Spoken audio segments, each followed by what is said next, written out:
할렐루야. 8월 23일 8월 네 번째 주일 우리 모두 하나님 앞에 나와 조용히 묵상 기도하심으로 우리 함께 예배 드리겠습니다.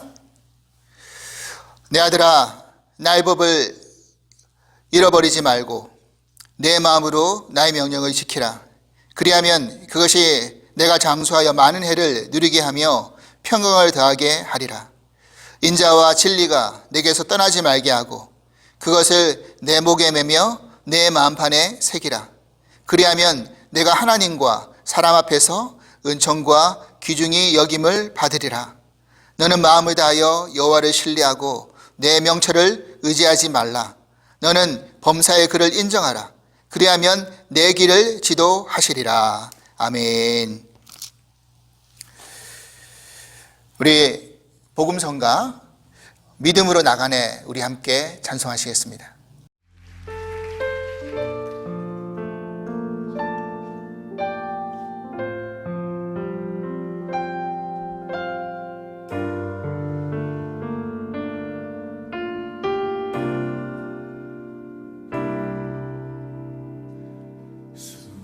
수많은 사람들 주를 따르네.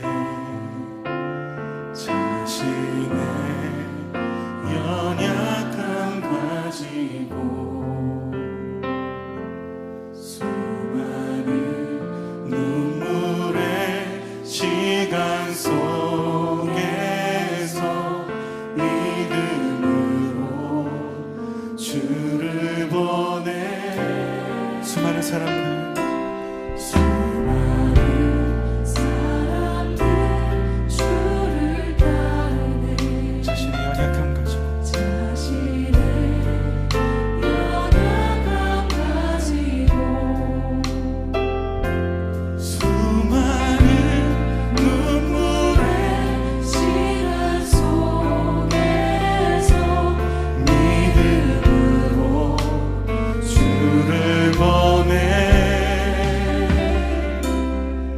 주의 영원한 사랑으로 주의 말씀을 이루시네.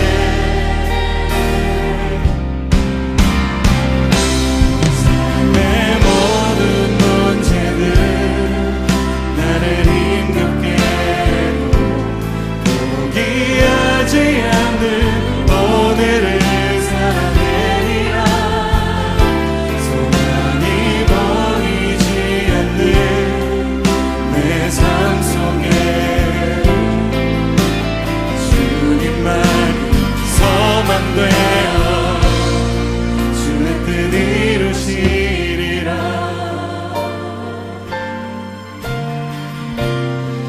내 앞에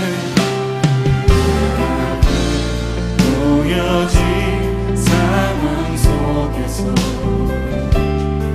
미련의 힘조차 없을 때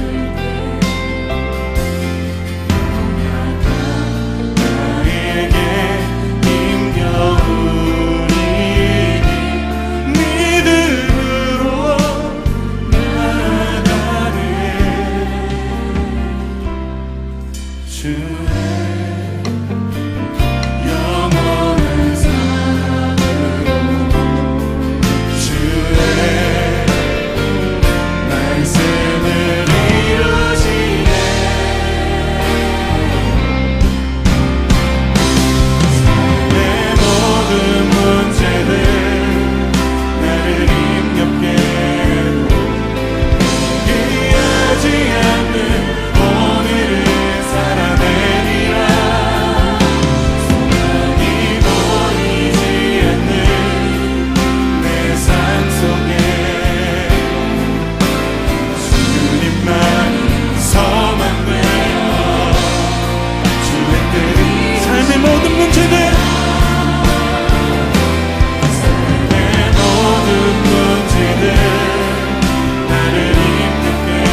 주시면 기도합시다. 주여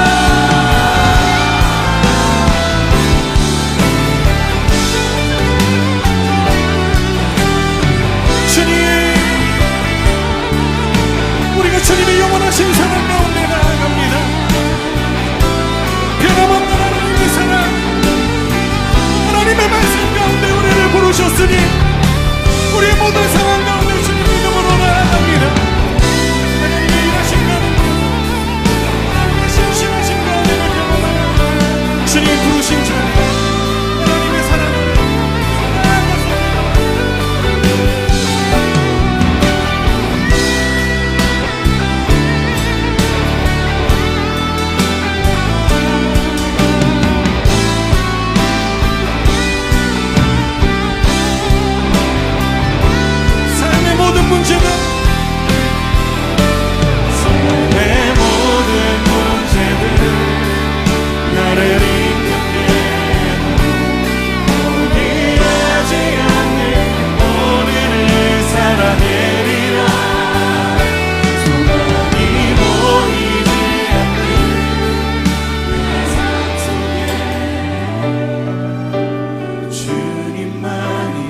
소망되어 주의 뜻 이루시리.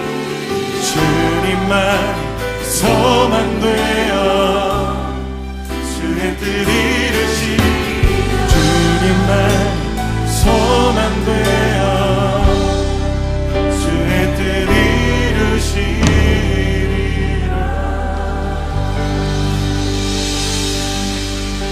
영원한 사랑으로 주의 뜻으로 우리를 인도하시네. 사랑과 은혜의 하나님, 연일 계속되는 폭염으로 지치고 힘든 이 시기에 또 주님의 날을 맞이하여 하나님 말씀 앞에 서게 하시니 감사합니다. 우리들이 겪고 있는 이 모든 고난과 어려움은 언젠가는 지나갈 것을 믿습니다. 그러하오니 지금 우리 모두는 인내와 소망으로 믿음의 경주를 끝까지 해낼 수 있도록 인도하여 주시옵소서. 매일 하나님과 교제하는 일을 게을리하지 않게 하여 주시고 말씀 앞에 저희의 죄성을 돌아보고 주님이 우리의 인생의 주인 되심을 인정하고 나에게 주신 재능을 헛된 곳에 사용하지 않게 하시고 하나님의 나라에 쓰임받을 수 있도록 은혜 베풀어 주시옵소서. 주님이 우리를 위해 죽으신 참된 구원의 의미를 깨닫고 이 세상에서 복음의 가치를 전하기에 부족함이 없는 저희들이 되게 하여 주시옵소서. 코로나 바이러스로 고통받고 있는 이들을 위로하여 주시고 주의 능력과 치유의 힘으로 회복되게 하여 주시옵소서.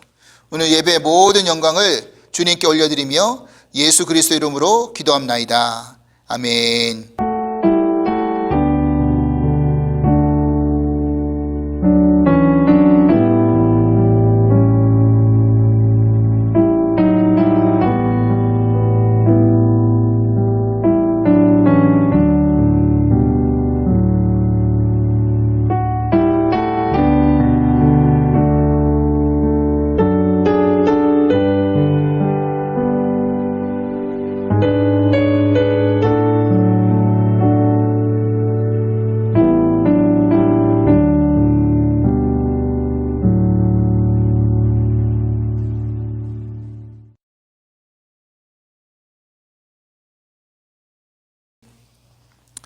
오늘 우리에게 주신 하나님 말씀은 마가복음 11장 11절에서 26절까지의 말씀입니다. 마가복음 11장 11절로 26절 말씀, 저와 여러분들이 한 절씩 함께 봉독하도록 하겠습니다.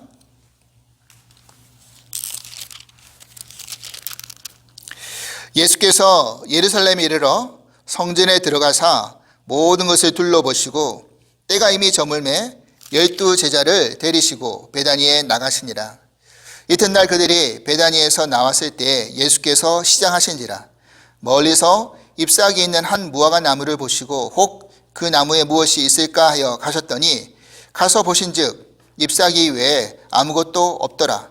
이는 무화과의 때가 아님이라.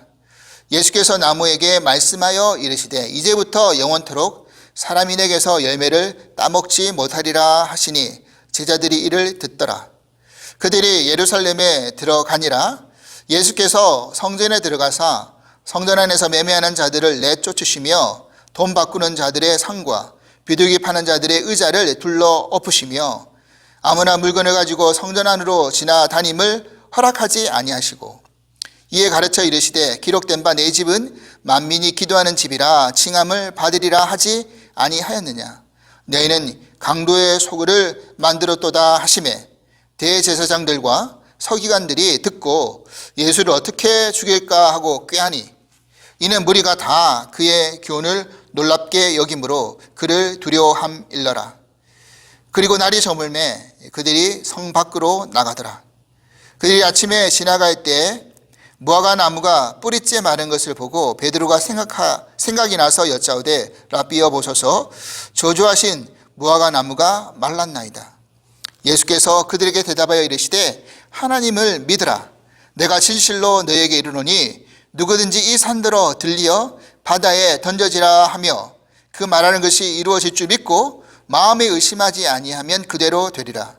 그러므로 내가 너희에게 말하노니 무엇이든지 기도하고 구하는 것은 받은 줄로 믿으라. 그리하면 너희에게 그대로 되리라. 서서 기도할 때 아무에게나 혐의가 있거든 용서하라. 그리하여야 하늘에 계신 너희 아버지께서도 너희 허물을 사하여 주시리라 하시니라. 아멘. 샬롬. 주사랑 가족 여러분, 한 주간도 이 무더위 속에서 평안히 건강히 잘 지내셨습니까? 폭염이 연일 계속되고 있습니다. 이 무더위 속에서 여러분 특별히 건강 많이 유의하시고 또 슬기롭게 시간들 잘 활용하셔서 매일매일 승리하실 수 있기를 간절히 기도합니다. 지난주 말씀드렸던 것처럼 지난 주일날 제가 미국 교회 예배 함께 동참을 했습니다. 드라이브인 예배라고 해서 교회 주차장에 차를 세워놓고 예배를 드렸습니다.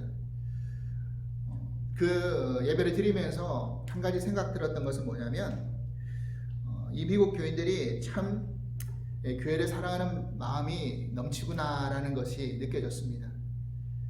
온라인 예배를 드리다 보니 서로 만나지 못하고 서로 그러다 보니까 서로 교제하지 못하고 인사하지 못하는 그런 아쉬움들이 많았는데 비록 차 안에서 인사를 나누었지만 반갑게 인사하고 맞이하는 모습들이 얼마나 좋았던지 모르겠습니다. 이런 것처럼 우리 교회도 또 언젠가는 이렇게 함께 모여가지고 예배를 드린 날이 오지 않겠나라는 생각을 하면서 기도하는 마음이 더 간절했습니다. 여러분들도 계속해서 지치지 마시고 또 우리가 함께 모여서 예배 드릴 수 있는 날을 소망하고 기도하실 수 있기를 간절히 기도합니다. 오늘은 하나님을 믿으라 라는 말씀의 제목으로 함께 은혜를 나누겠습니다. 우리가 지난주에 살펴보았던 말씀, 예수님께서 드디어 나귀를 타시고 예루살렘에 입성하시고 또 많은 사람들이 환호성을 올리는 그 장면을 우리가 바라보면서 그때에 우리가 어떤 믿음의 자세와 태도를 가져야 되는지에 대한 생각을 하였습니다. 지난주에도 말씀드렸지만 이제 마가복음 11장 이 장부터 시작해서 마지막 16장 마지막 장 중반부까지 이제 예수님의 순환의 그 기간의 일주일이 그 안에 다 기록되어져 있죠. 특별히 오늘 본문은 예수님께서 일요일 예루살렘 입성하신 일요일 오후의 사건과 그리고 월요일 그리고 화요일 오전의 사건의 내용을 담은 내용 기록입니다. 이 사건 속에서 시간 속에서 중요한 두 가지 사건이 있었죠.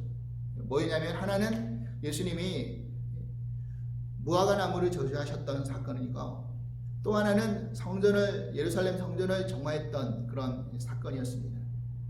그런데 사실 이 용어 자체가 일반적으로 우리가 이런 식으로 많은 어떤 성경의 학자들이라든지 성경의 내용을 보면 그런 식으로 표현하고 있는데 말씀 묵상하다 보니까 이 용어 자체를 조금 수정할 필요가 있지 않나라는 생각을 했다는 겁니다.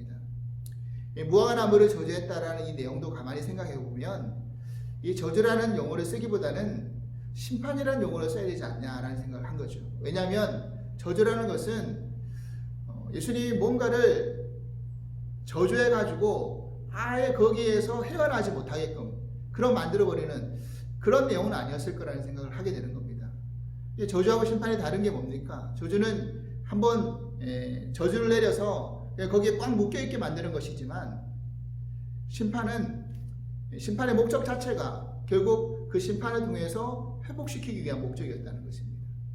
이스라엘 백성들이 구약시대 때 얼마나 많은 그런 범죄를 했습니까? 그때마다 하나님이 심판하셨죠.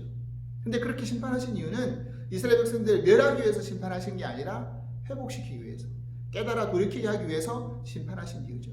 심판의 목적이 거기에 있다는 것입니다. 이게 저주와 다른 거죠. 그래서 무화과 나무의 저주라기보다는 무화과 나무의 심판이 더 어울린다라는 생각을 하게 된 겁니다. 그리고 성전 정화도 마찬가지입니다. 성전 정화라는 표현보다는 성전 척결이 더 맞지 않느냐. 왜냐하면 예수님이 단순히 성전의 어떤 더러운 것을 깨끗하기 위해서 정화하셨던 사건이 아니라 그 성전 자체의 어떤 개념을 완전히 그 사건을 통해서 바꾸셨기 때문입니다. 이제 말씀을 하나씩 살펴가면서 이 부분을 좀 더 자세하게 다루어 보겠습니다. 그리고 우리가 또 한 가지 전제하고 이해해야 될 것은 뭐냐면 이 무화과 나무를 심판하신 사건과 성전을 척결했던 이 사건이 사실은 따로 독립된 별개의 사건이 아니라는 사실입니다. 제가 마가복음 강해를 통해서 여러 차례 제가 말씀드리고 언급했던 그런 이야기가 있었는데 그건 뭐냐면 마가가 가지고 있는 독특한 편집 구조가 있다는 거, 마가복음에서는요. 그래서 제가 뭐라고 말씀드렸습니까? 샌드위치 구조라고 말씀을 드렸죠. 오늘 이 본문 안에서도 이 샌드위치 구조가 그대로 드러나고 있습니다. 무슨 말이냐면 지금 마가가 무화과 나무의 심판의 사건과 성전 척결의 사건, 그리고 또 무화과 나무가 실질적으로 심판한 이후에 말라지는 이 사건이 그 샌드위치 구조 안에서 그대로 들어가 있다는 것입니다. 표현되어져 있다는 것입니다. 그러니까 양쪽에 무화과 나무 사건을 배치해 놓고 가운데 성전 척결의 사건이 들어가 있죠. 근데 마태복음에서 보면요, 예수님이 무화과 나무를 심판하신 다음에 그 무화과 나무가 곧 말랐다라고 그렇게 표현되어 있습니다. 근데 마가는 독특하게 이 사건이 월요일날 예수님이 무화과 나무를 보시고 일어난 어떤 시간과 또 그 다음날 화요일날 마른 사건은 시간적으로 떨어져 있다는 거죠. 그 가운데 끼어져 있는 게 바로 성전 척결의 사건이라는 것입니다. 그러니까 우리는 여기서 알 수 있는 게 뭐냐면 마치 이 샌드위치 구조가 가운데 내용이 양쪽보다 더 핵심인 것처럼 이 무화과 나무의 심판의 사건은 결국 무엇을 이야기해 주기 위한 보조장치였다라는 겁니까? 바로 성전 척결에 대한 내용을 이야기해 주기 위한 보조장치였다라는 거예요. 그러니까 예수님이 그 무화과 나무의 심판을 통해서 비유를 하신 거예요. 성전 척결의 사건과 연결시키기 위해서. 우리가 그런 개념으로 오늘 본문을 우리가 들여다보면 더 많은 이해가 올 수 있다는 겁니다. 이제 말씀을 하나씩 살펴가면서 이제 정리해 보도록 하겠습니다. 사실 예수님께서 예루살렘에 입성하시면서 제일 먼저 하신 일이 뭡니까? 낙이 타시고 예루살렘에 입성하신 다음에 제일 먼저 하신 일이 뭐죠? 오늘 본문 11절입니다. 예수께서 예루살렘에 이르러 성전에 들어가사 모든 것을 둘러보시고 때가 이미 저물매 12제자를 데리시고 베다니에 나가시니라. 지금 예수님이 나귀를 타시고 많은 사람의 그런 환호를 받은 다음에 그 다음에 향했던 곳이 어디였다라고 기록하고 있죠? 바로 예루살렘 성전이었다라고 기록하고 있습니다. 예수님께서 그 성전에서 모든 것을 다 둘러보신 다음에 날이 저물자 다시 예루살렘 성에서 나가셔서 베다니에 머물렀다라고 그렇게 기록하고 있죠. 그러면 여기서 모든 것을 둘러보셨다라는 이 표현이 무슨 의미일까요? 예수님이 지금 예루살렘 성전 안에서 일어나고 있는 그 모든 것을 지금 다 파악하셨다라는 거죠. 그러니까 그 예루살렘 성전 안에서 일어나고 있는 그런 세속적인 행태의 모습, 이제 그 다음날 성전 척결과 연결해서 바로 드러나는 내용이지만 그런 모습을 이미 다 살펴보셨던 것입니다. 지금 이것이 시기적으로 어떤 시기입니까? 유월절 시기였죠. 그죠? 그래서 많은 사람들이 예루살렘 성전에서 오고 가고 있었던 겁니다. 재미난 것은요, 마가가 독특한 어떤 문학적인 표현을 이 예루살렘이라는 단어를 쓰면서 썼는데, 보통 우리가 예루살렘이라고 하면 헬라어 단어로 비슷한 음역이 있어요. 예루살렘이라는 표현에 음역이 있다라는 겁니다. 그런데 마가는요, 그것을 비슷한 음역의 표현 예루살렘이라고 쓰지 않고 헬라어로 뭐라고 썼느냐면 예로솔리마라는 그런 단어를 썼다는 것입니다.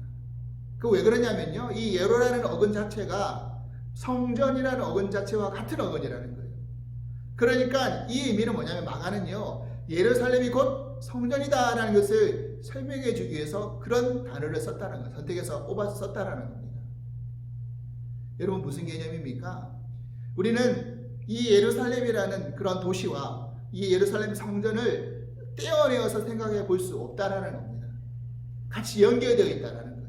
왜냐하면요, 유대인들은 절기 때마다 예루살렘의 성전에 올라가서 항상 1년에 그 몇 차례씩 제사를 드리게 되어 있었습니다. 그리고 20세 이상의 성인 남성은 무조건 1년에 한 차례 성전에 나가서 성전세, 반세길이라는 성전세를 예루살렘 성전에서 드렸어야 되는 거예요. 그러니까 그 유대 근동에 살고 있는 유대인들뿐만 아니라 전 세계에 흩어져 있는 디아스포라들은 늘 예루살렘이 영적인, 종교적인 고향이었을 뿐만 아니라 그 성전 자체 안에서 하나님을 만날 수 있는 그런 거룩한 장소로 각인되어져 있다는 겁니다. 거기에 늘 가야 되고 또 가기를 소망했다는 거예요. 아무리 멀리 떨어져 있어도. 그래서 예수님께서도 예루살렘에 들어가시자마자 첫 번째 가셨던 곳이 바로 성전이었습니다. 그리고 그 모든 것을 파악하신 다음에 성전 척결을 하시는 거죠. 이제 예수님은 월요일 아침 일찍 다시 일어나셔서 베다니에서 나오셔서 예루살렘 성전으로 향하십니다. 그런데 오늘 본문에서 보니까 예수님이 일찍 출발하실 때 시장하셨다라고 그렇게 표현하고 있습니다.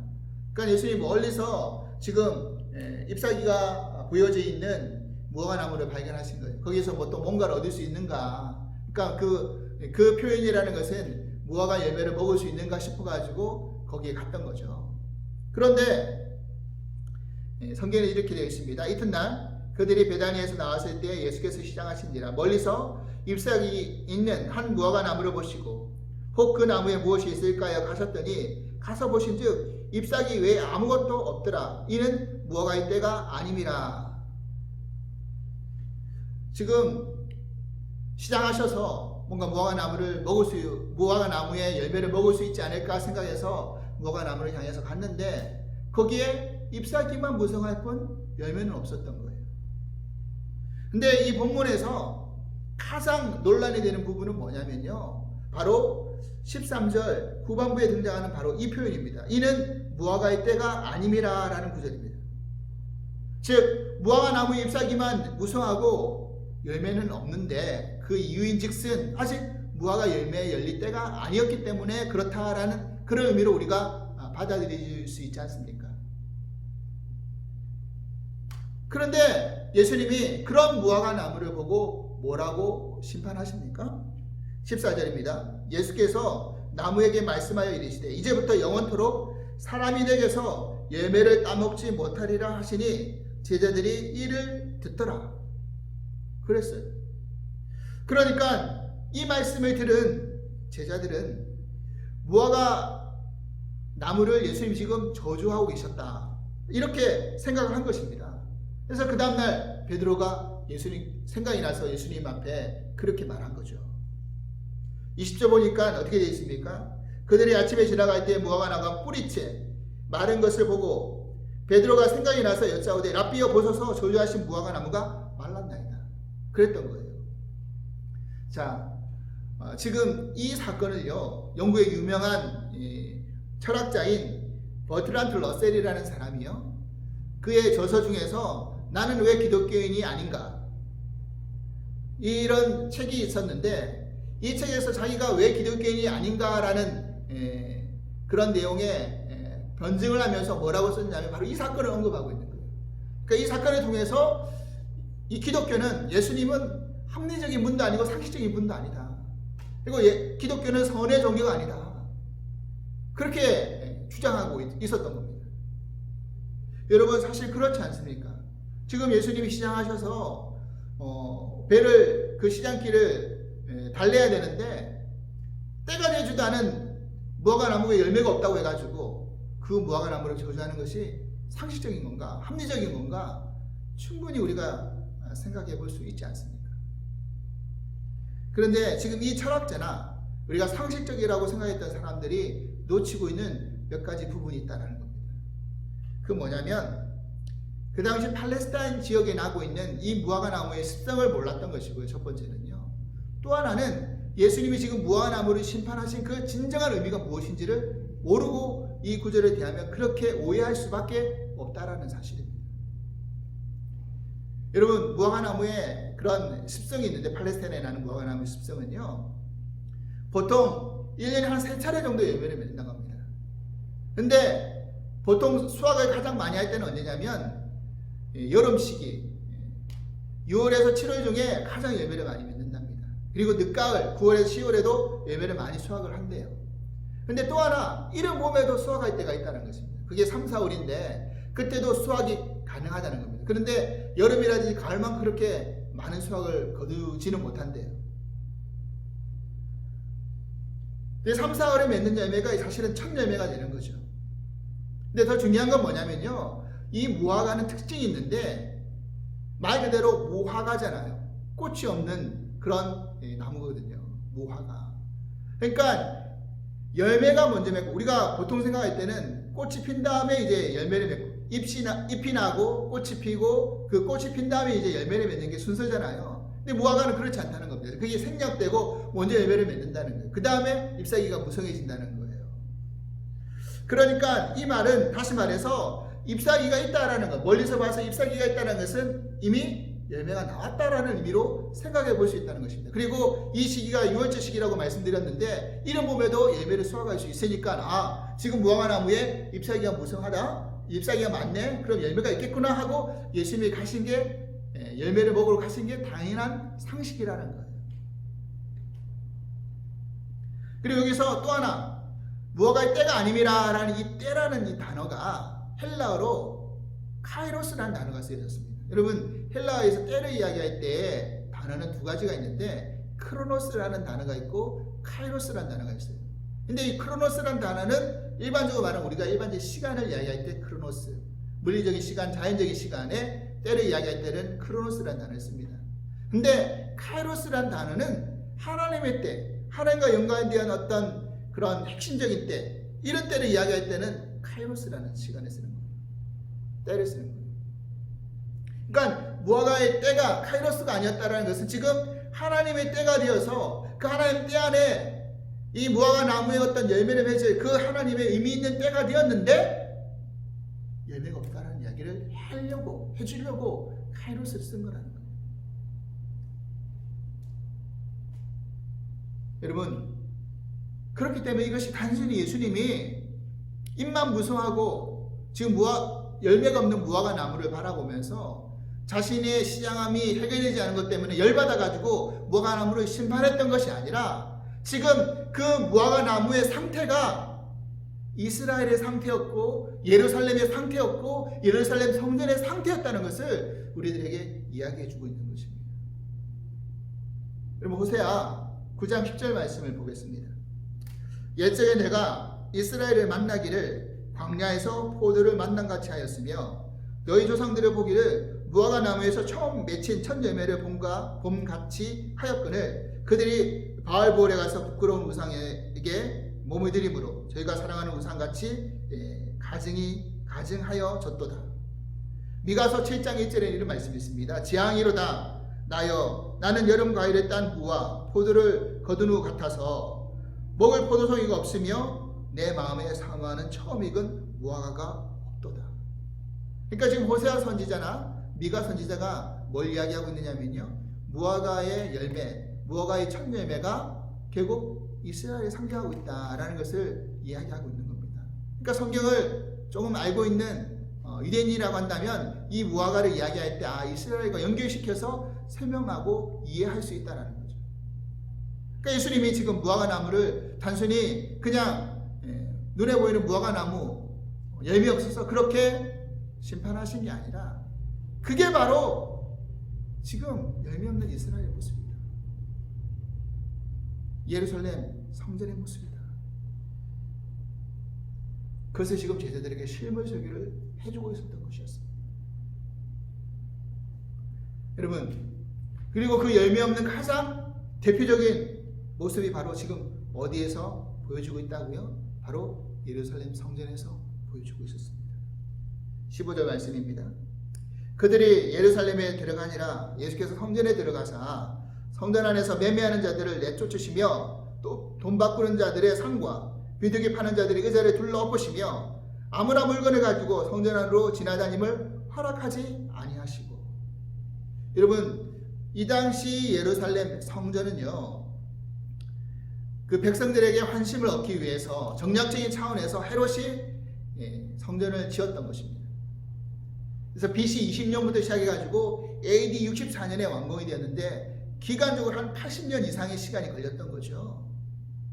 그러니까 이 정도로 긴 시간 동안 헤롯이 공을 들여서 그 헤롯 성전, 예루살렘 헤롯 성전을 지었는데 얼마만큼 웅장하고 화려했는지를 알 수 있잖아요.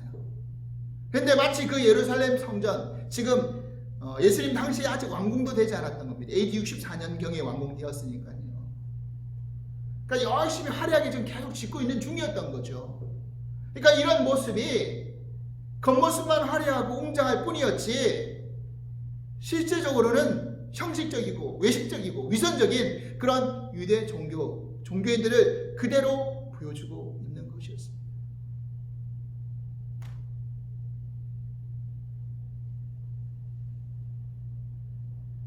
그리고 그 내면을 들여다보니 어떤 상태입니까? 그 성전 안이 뭐로 바뀌어져 있습니까? 바로 시장터로 바뀌어져 있습니다. 왜 이런 일이 일어나는 겁니까? 그 당시에 여러분 디아스포라 유대인들이 명절이 되어서 제사를 드리기 위해서 성전에 나아갈 때는 희생제물을 가지고 나가야 되지 않습니까? 근데 멀리서 그것을 가지고 올 수도 없을 뿐더러 가지고 온다 할지라도 중간에 상할 수 있기 때문에 하나님 앞에 드리는 희생제물은 흠이 없고 거룩한 것이어야 되거든요. 정결한 것이어야 되거든요. 그래서 그 근동에 사는 사람들이 제물을 가져온다 할지라도 자신들의 제물의 규격에 맞지 않으면 뭐합니까? 다 빠꾸 하는 거예요. 되돌려버리는 거예요. 빽시켜버리는 거예요. 탈락시켜버리는 거예요. 제물 이거 우리의 기준에 안 맞아. 돌아가 이런 거예요. 그러니까 성전 안에서 자신들의 규격에 맞는 제물을 갖다 놓고 이것을 사라고 이야기하는 거예요.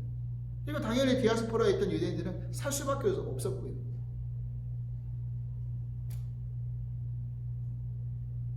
그리고 성전세를 1년에 한 차례 성인 남자가 바쳐야 된다고 말씀드렸는데 이들이 디아스포라 유대인들이 성전에 와서 성전세를 바칠 때 유대 돈이 없을 때 그 당시 자기들이 가지고 있었던 로마 화폐나 헬라 화폐를 가지고 와가지고 돈을 바꿔야 되잖아요. 유대 화폐로 반세겔로.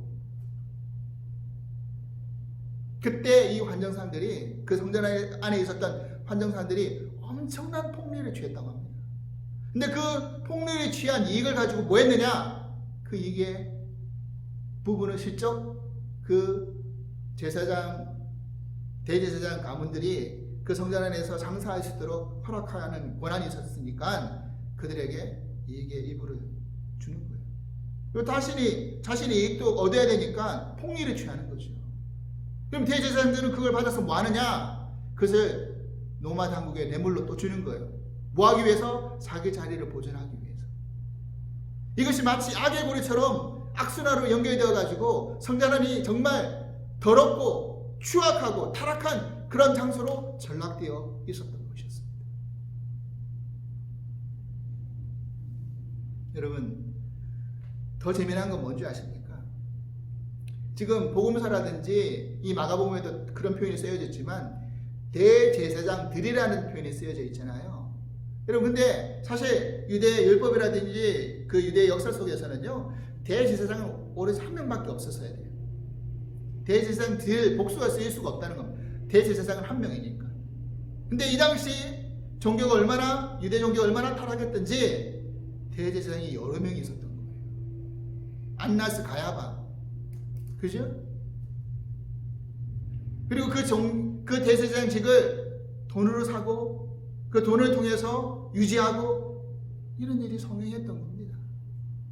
그러니까 얼마나 유대 종교와 지도자들이 타락했는지를 그대로 보여주고 있죠. 그리고 16절에 보니까 물건을 가지고 예루살렘 성전을 지나가도록 하지 못하게 막았다라는 표현이 등장하는데, 이것이 어떤 의미냐면요, 즉 예루살렘 성전을 통과해서 어떤 물건을 가지고 지나가는 그런 어떤 루트가 있는데, 그게 지름길인 거예요. 상인이라든지 어떤 사람들이 가기에는 둘러가기보다는 성전을 지나쳐가면 빠르게 갈 수 있잖아요.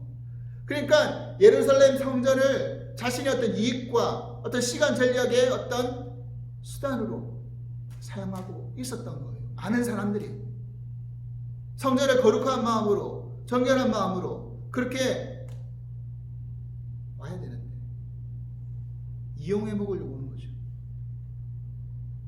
그것을 막았다라는 의미가 되는 것입니다. 가장 거룩해야 될 장소, 정결해야 될 장소, 성결해야 될 장소인 성전이, 또 하나님을 찾으면서 자기의 마음과 정성을 다하면서 구별되어야 될 성전이, 장소가 예수님 표현처럼 강도의 구렬로, 소굴로 변제되어 있었다는 겁니다. 여러분, 그런 자들을 내쫓으시면서 예수님이 뭐라고 말씀하셨습니까? 성전이 어떤 의미인지를 밝히십니다. 17절입니다. 이에 가르쳐 이르시되 기록된 바 내 집은 만민이 기도하는 집이라 칭함을 받으리라고 하지 아니하였느냐. 너희는 강도의 소굴로 만들었도다 하시네. 즉 이 말씀은요, 이사야 56장 7절 말씀을 예수님이 인용하신 것인데, 이사야 56장 7절에 이렇게 되어 있습니다. 내가 곧 그들을 나의 성산으로 인도하여 기도하는 내 집에서 그들을 기쁘게 할 것이며 그들의 번제와 희생을 나의 제단에서 기꺼이 받게 되리니 이는 내 집은 만민이 기도하는 집이라 일컬음이 될 것임이라. 여기서 그들은 누구를 이야기하고 있냐면 이방인들을 이야기하고 있는 거예요.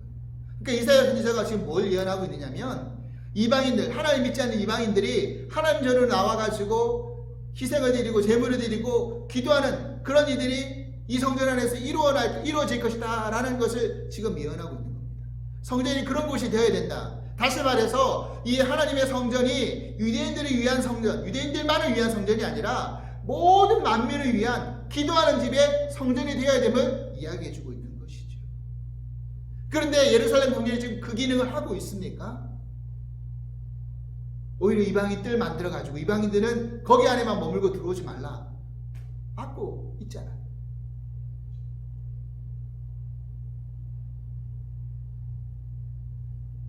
그리고 이 말씀을 하시는 예수님을 종교 지도자들이, 서기관, 대제사장들이 어떤 반응을 보입니까? 왜 예수님을 죽이려고, 어떻게 하면 죽일 수 있을까? 작전을 짜고 있잖아요. 왜 그렇습니까? 자기의 이권과 권위를 도전했기 때문에.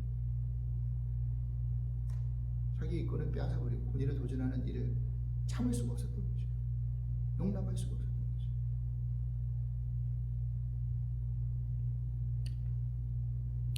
예수님이 이 일을 마치신 다음에 다시 날이 저물어가지고 이제 다시 예루살렘 성을 나가셨어요. 그 다음에 이제 아침 일찍 다시 예루살렘 성으로 들어오셨는데, 그때 지나가다가 어제 본 무화과나무를 본 거죠. 어떻게 되어 있었습니까? 무화과나무가 뿌리째 말라져 있었던 겁니다. 그러자 제자들 중에 베드로가 대표로 해가지고, 예수님 생각났는데 어제 예수님 말씀하신 것처럼 지금 예수님의 저주 때문에 무화과나무가 말랐지 않습니까?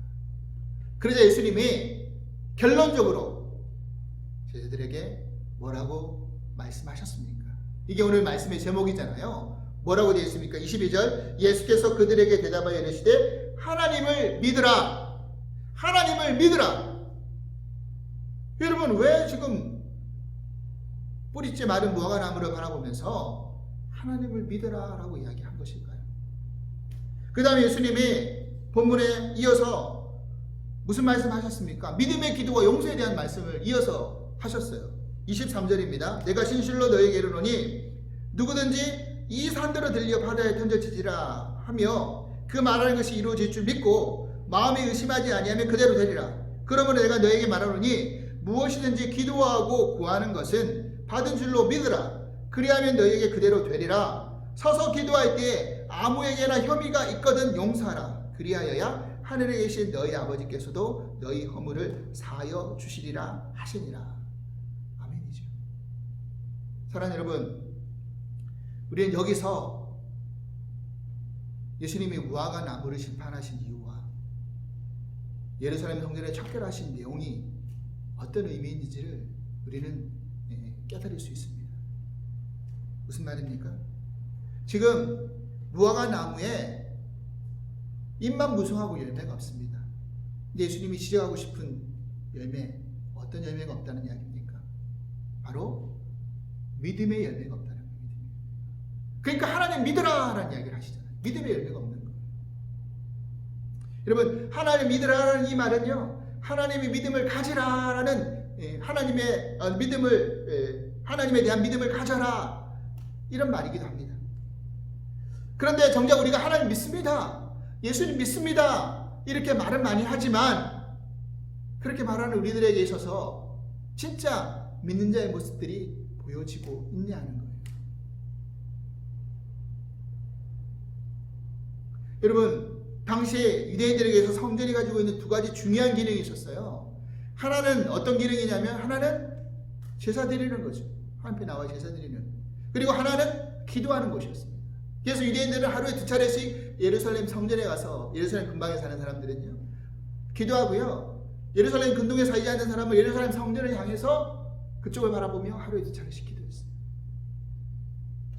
그리고 제사를 드렸다라는 의미는, 제사를 드리는 이유는 뭡니까? 바로 자신의 죄를 속죄함 받기 위함이잖아요.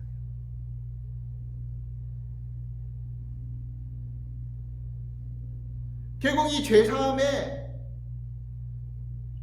내용은 하나님의 용서와 긍휼과 연결이 되어 있는 겁니다.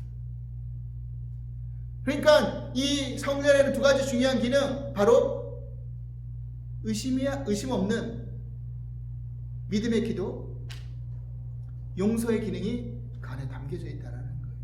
그렇기 때문에 예수님이 하나님 믿으라라고 말씀하시면서 그 다음에 믿음의 기도와 용서에 대한 말씀을 하시는 이유가 바로 여기에 있다는 겁니다. 여러분, 그렇습니다. 우리는 왜 교회에 나오는 겁니까? 저 여러분 교회 나와서 무슨 기도를 하십니까? 무엇을 용서받기 원하십니까? 여러분, 교회에서 기도하는데, 하나님, 때가 되면 하나님 우편에, 좌편에 저 높은 자리에 좀 앉게 해주십시오. 내가 좀 더 큰 자가 되게 해주십시오. 내가 좀 더 많이 가질 수 있게 해주십시오. 이런 기도만 하고 있다고 한다면,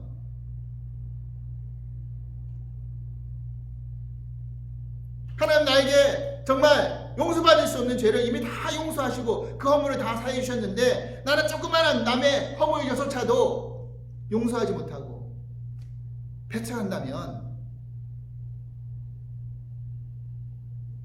이 교회가 만민이 기도하는 집이 될 수 있겠냐는 거예요. 그런 우리를 통해서 믿지 않는 이들이 교회를 찾아올 수 있겠냐는 거예요. 오히려 막아서는 방해막이 되는 거 아니겠습니까? 여러분, 지금 작금에 일어나고 있는 이 한국의 교회의 상황이 바로 상황 아닙니까? 왜 한국 교회가 믿지 않는 사람들에게 손가락질 당하는 겁니까?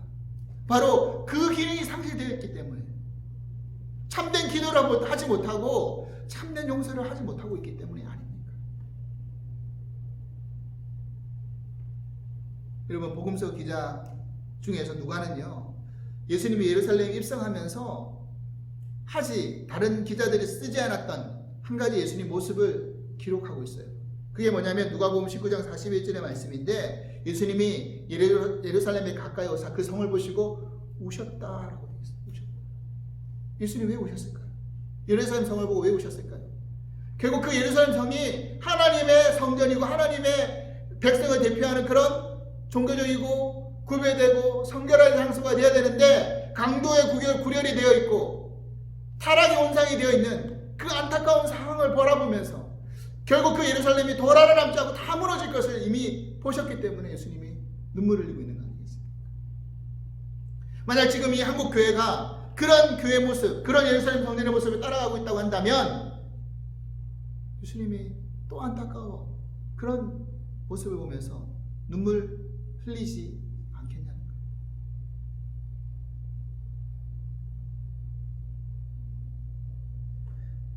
결국 이 예루살렘 성전은 아까 AD 64년에 완공되었지만 불과 완공된 지 6년 후에 로마의 티투스 장군에 의해서 완전히 진짜 돌아는 남지 않고 폐허가 되어버렸습니다.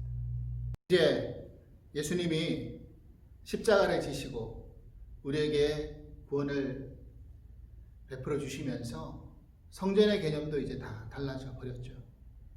사도 바울은 고린도전서 3장 16절에서 이렇게 우리들에게 이야기해 주고 있습니다. 너희는 너희가 하나님의 성전인 것과 하나님의 성령이 너희 안에 계시는 것을 알지 못하느냐. 이제 우리가 하나님의 성전이 되었다는 것이죠. 예루살렘 성전에서 더 이상 예배 드릴 필요가 없는 것입니다. 마치 예수님께서 유월절 어린 양이 되셔서 본인이 희생제물로 단번에 우리 죄를 위해서 속죄제물이 되어주셨기 때문에 더 이상 우리가 제물을 가지고 예루살렘 성전에서 그렇게 제사를 드릴 필요가 없게 된 것처럼 지성소의 휘장을 찢으셔서 하나님과 우리 사이의 관계를 열어주시고 우리가 하나님께 얼마든지 나아갈 수 있게 해주신 것처럼 그래서 우리가 성전이 되어서 우리 안에 하나님이 거하시고 성령이 거하시는 그런 삶이 되었다는 것을 우리들에게 이야기해 주시면서 이 모든 것이 바뀌어졌죠. 그러니까 우리가 진정한 하나님의 성전으로서 온전한 믿음을 가지고 의심 없는 믿음의 기도로 또 남을 용서해주고 사랑하는 마음으로 품어주는 것, 이것이 진정으로 성전된 모습으로서 살아가야 될 우리들의 모습들이 아니겠습니까? 지금 우리는 코로나 바이러스로 인해서 예배 처소에 나오지 못하고 다 집에서 온라인으로 지금 예배를 드리고 있습니다. 대부분의 교회가 그렇죠. 지금 한국 교회는 다시 현장 예배에서 온라인 예배로 바뀌어지고 있는 그런 상황입니다. 사랑하는 여러분, 이런 작금의 상황 속에서 우리가 하나님의 오늘 말씀의 교훈을 삼아서 우리가 정말 하나님의 성전으로서 이 세상에서 어떠한 모습으로 성전으로 살아가야 될지, 어떠한 성전의 모습으로 살아가야 될지, 그래서 정말 우리 모습을 통해서 하나님을 볼 수 있고 하나님을 만날 수 있는 그런 통로가 되어야 되지 않겠습니까? 그러려면 우리가 하나님을 정말 제대로 믿고 의심 없는 믿음으로 기도하고 또 사랑해서 정말 우리 앞에 기도할 때 우리 앞에 가로막고 있는 이 정말 불신의 산을, 이 고난의 산을 들어가지고 바다에 던져질 것이다 라는 믿음으로 기도하면 기도한 대로 다 이루어진다라고 말씀해주고 계시지 않습니까? 이런 의심 없는 기도를 하느냐는 거죠. 그리고 정말 용서받지 못할 나의 죄가 사여지고 용서받아졌는데 그런 마음으로 내 이웃을, 내 가족에서 내 가족을, 내 주변의 사람들을 품고 사랑하고 용서하는 그런 성전의 기능을 할 수 있느냐. 오늘 지금 이 말씀 속에서 우리에게 그것을 이야기하고 있는 것은 아니겠습니까? 사랑하는 여러분, 오늘 우리가 이 말씀을 붙들고 일상 속에서 우리가 하나님의 성전이 되어서 정말 의심 없는 바른 기도와 또 모든 허물을 덮을 수 있는 용서의 마음, 그 사랑의 마음이 넉넉하게 채워질 수 있도록, 그런 성전이 되어질 수 있도록 저와 여러분들이 함께 기도할 수 있기를 주님으로 간절히 축원합니다. 하나님 아버지 감사합니다. 오늘 우리들에게 하나님을 믿으라라는 말씀 다시 한번 깨닫게 해주시니 감사합니다. 진정 우리가 하나님을 입으로는 믿는다고 하지만 우리의 삶으로는 믿음의 모습을 보이지 못했던 것을 용서하여 주시옵소서. 진짜 바른 믿음, 의심 없는 믿음의 기도를 하게 하시고 또 용서로 우리의 허물을 덮어주셨던 것처럼 우리에게도 그런 넉넉한 용서의 마음, 사랑의 마음을 가지고 내 이웃을, 내 가족을, 또 내 주변 사람을, 우리 교회 성도들을 그렇게 가려주고 덮어주고 용서해 줄 수 있는 그런 마음이 넘칠 수 있도록 도와주시옵소서. 우리에게서는 아무런 열매도, 그 열매를 맺을 수 있는 근거도 능력도 실력도 없습니다. 참감람나무 대신, 참포도 대신, 포도나무 대신은 참 무화과 되시는 예수 그리스도께 접붙임 받아서 그렇게 열매 맺는 인생, 열매 맺는 삶이 될 수 있는 저희 모두가 될 수 있도록 축복하여 주시옵소서. 감사하며 예수 그리스도 이름으로 기도합나이다. 아멘. 우리 마지막 찬송 586장 어느 민족 누구게나 우리 함께 찬송하시겠습니다.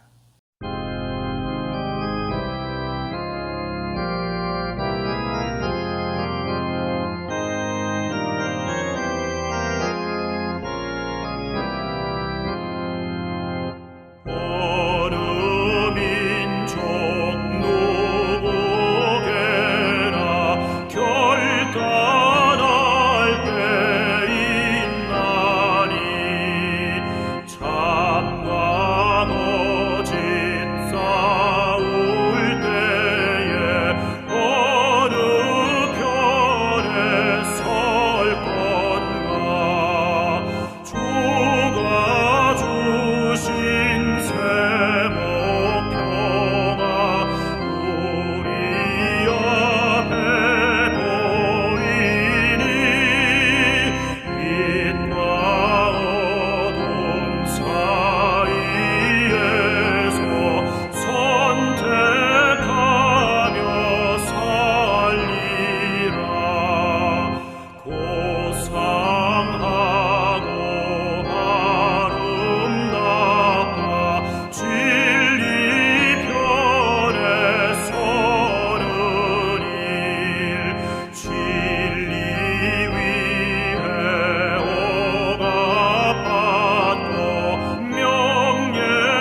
이제는 우리 주 예수 그리스도의 크신 은혜와 하나님 아버지의 한량없으신 사랑하심과 보혜사 성령님의 교통하시고 인도하시는 은총이 우리가 하나님을 제대로 믿고 우리가 하나님의 성전임을 깨달아 믿음의 기도와 용서의 사랑을 우리의 삶 속에서 베풀며 하나님의 복음을 온전히 전하며 나아가기로 결단하는 당신의 귀한 하나님의 백성들 위해 주께서 이제부터 영원토록 함께 하시기를 간절히 축원하옵나이다. 아멘.